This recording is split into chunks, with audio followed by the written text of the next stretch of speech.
on the block. But what's different about them? Well, we're going to start off by talking about that design, and you can see the Sony Xperia Z2 has a glass front and back and very angular edges. The Samsung Galaxy S5 is significantly more ergonomic in the hand. It's grippy textured backing, and it does sit really well. It is quite light and comfortable device to hold, but it also feels significantly cheaper by comparison. The reason for that is the dappled plastic back hasn't won us over, and it is a removable back cover. It isn't a unibody metal frame device like the Xperia Z2. So talking about key device elements on the S5, you can see the home button doubles up as a fingerprint scanner to authenticate payments, for example. You've also got capacitor buttons either side, front-facing camera. On the left side is a power button, and you've also got a little wedge where you can remove the back cover. Down at the base, under the flap, is a micro USB port, micro USB 3 to be precise. And it's under the flap because it is indeed water resistant. Left side volume rocker, up at the top 3.5mm headphone jack. On the flip side, you've got that 16 megapixel rear facing camera and a heart rate monitor, as well as that dappled plastic back we were talking about. We can pull off the back cover to reveal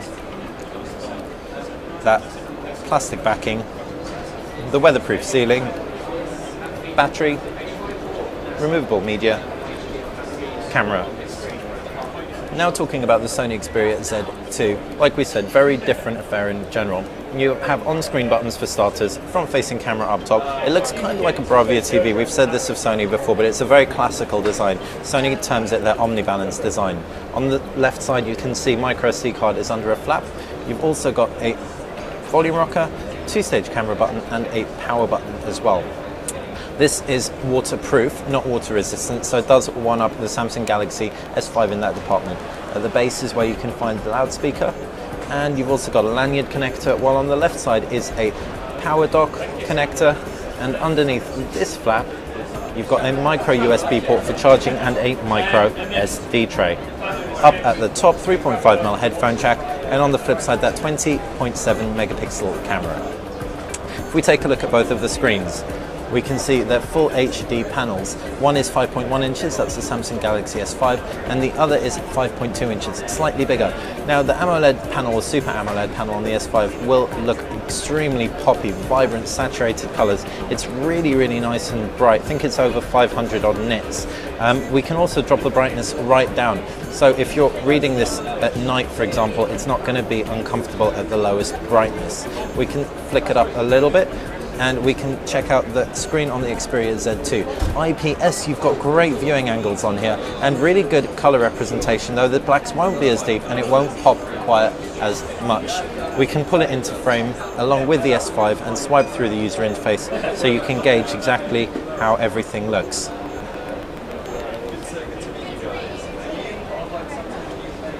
As far as the internals go, you've got Android on both, obviously, which gives you access to the Google Play Store, but it's different versions of Android. Sony's version of Android is significantly lighter than Samsung's, or at least it is on first impression.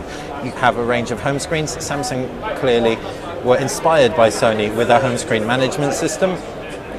You also have themes that you can very, very easily swap out, for example, so we can apply some heat to this. And we can also pull down the notifications bar, activate some quick settings, and edit these to get up to around 16 on the screen. The applications tray is quite traditional. This is a prototype unit, by the way, so if it's slightly non-responsive, that is why. And as we swipe through, you can see traditional applications tray, and pulling through to the left, a really simple way of organizing all your applications. On the Samsung Galaxy S5, you have a different system. You've got all your home screens, but you've also got this HTC Blink Feed type UI on the left. It's called My Magazine. It's an evolution of My Magazine on the Samsung Galaxy Note 3.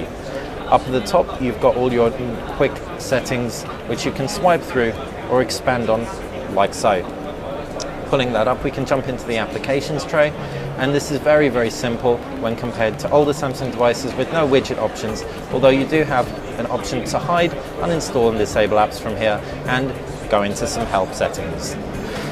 You do have some aggressive power-saving modes on both. Now, they have different battery sizes. I think the Samsung Galaxy S5 is 2800 milliamps. The Sony Xperia Z2 is 3200 milliamps. So the Z2 is significantly larger in terms of battery size. It does have something called battery stamina mode, though. We can jump into the settings quickly, opening it up like so. Opening up the Samsung Galaxy S5 settings, we can see the respective power management settings. So you've got power saving mode. You've got a simple power saving mode on the Samsung Galaxy S5, or you have an ultra power saving mode. If we activate the ultra power saving mode, and we can see while that enables what power stamina mode is on the Z2. This just blacklists applications that you can then whitelist in order to have them running when the screen is turned off. So when the screen is off, you won't be able to use any applications unless they're whitelisted. Still hasn't finished loading that ultra power saving mode on the Samsung Galaxy S5. What it's going to do is it's going to make the entire UI monochromatic so that it takes full advantage of that AMOLED display and only shows off blacks and whites. It also gives you an indication as to how much time you've got left. So we've got around 9 hours on this device. You can turn it off quite easily by just pulling down the notifications bar and disabling it. The rest of the UI is relatively samey. You have Android application support for both Google Play Store access, which is fantastic. It makes sense that we talk a little bit about the cameras on both of the phones. You've got a 20.7 megapixel sensor on the Xperia Z2, and on the Samsung Galaxy S5 you've got a 16 megapixel sensor. Both have a range of shooting modes, as you can see. Samsung's actually simplified their shooting modes so that Shot and More, for example, combines 5, just like Nokia SmartCam. On the Sony UI you can actually download more shooting modes just like you can on the Samsung UI, but it's more clear what all these things do. Like background defocus is on the Sony app right here. Background defocus is on the Samsung phone right there. You've also got HDR mode up there. That's all part of Superior Auto on here. So they offer very similar things, but they just do it in different packages. As far as our first impressions go, they also both give you very good shooting experiences. Autofocus seems a little bit quicker on the Samsung Galaxy S5, though the digital image stabilization seemed a little bit superior on the Z2. As for how they actually do compare in side-by-sides, we'll let you know on btech.com. Like we said, both record 4K video as well, so should make for fantastic shooting experiences. As far as the specs go, you've got 3 gigabytes of RAM in the Sony Xperia Z2, 2 gigabytes of RAM in the Samsung Galaxy S5. The Xperia Z2 has a 2.3 gigahertz Qualcomm Snapdragon 801 processor, whereas it's a 2.5 gigahertz. I think it's an 801 processor, but it may be an 805 processor that Samsung hasn't confirmed in the Samsung Galaxy S5.